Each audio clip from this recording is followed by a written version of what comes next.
bienvenue dans cette vidéo. Une fois, en regardant des vidéos de fusées sur YouTube, je me suis dit, pourquoi pas faire une fusée? Puis j'ai regardé un peu les prix tout simplement des moteurs de fusée pour faire une fusée sur internet et comment dire, ils étaient un peu chers. Du coup, je me suis dit, pourquoi pas faire son propre moteur de fusée? Donc, dans cet épisode, on va construire un moteur de fusée. C'est parti.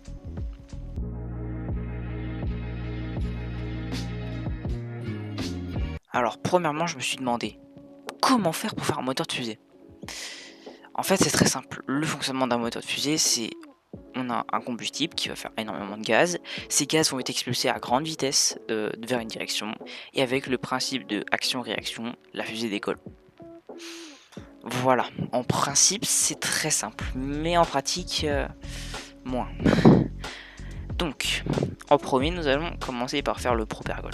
Pour faire le propergol, j'ai trouvé une alternative extrêmement simple, qui est simplement de prendre le petit rouge qu'il y a sur les bouts des allumettes et tout simplement d'en faire de la poudre et de l'utiliser comme propergol.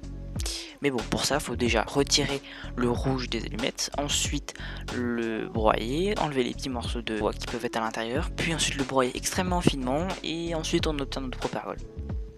Ouais.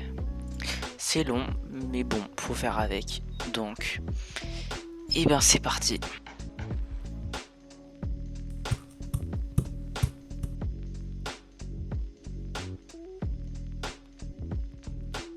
Ok, maintenant qu'on a notre propergol, qu'est-ce qu'on va en faire? Tout simplement, on va venir le mettre dans un tube avec deux bouchons aux extrémités, dont un bouchon percé pour faire la cuillère, et ça donne ça.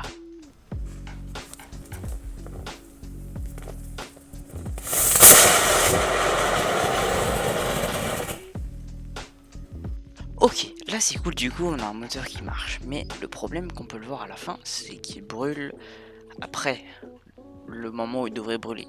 Déjà, ça c'est un mauvais point, mais surtout on peut voir que la tuyère qui fait office, enfin la tuyère faite en papier, tout simplement en fait, elle disparaît. Voilà, donc il faudrait sur une V2 faire une tuyère qui soit beaucoup plus solide. Donc j'ai fait la V2. C'est parti. Reste avec toi.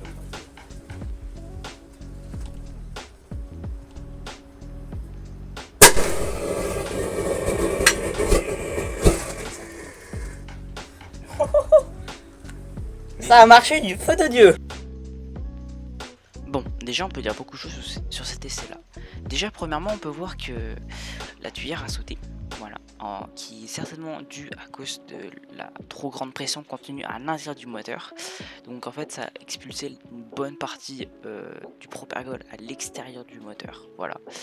Bon voilà, je pense que la V3 devrait corriger à peu près tous ces petits problèmes qu'on a rencontrés sur la V1 et la V2. Je suis en train de travailler dessus pendant que je suis en train de faire le montage de cette vidéo. Si jamais vous l'avez aimé, n'hésitez pas à mettre un petit like, à vous abonner, etc. Bref, moi je vous dis ciao et à la prochaine.